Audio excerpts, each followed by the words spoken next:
أولا تاريخ القفطان، أول ما ظهر القفطان ظهر في القرن ال15 على يد الموسيقار المعروف زرياب.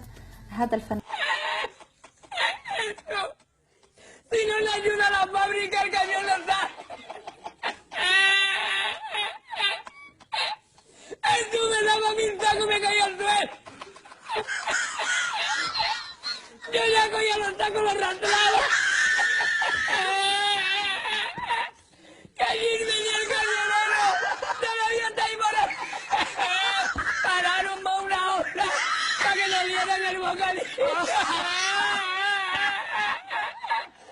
El camionero salió a las 12 de la noche para Valencia.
ففي اللباس هناك ما يسمى بالقفطان، القفطان والمنصورية.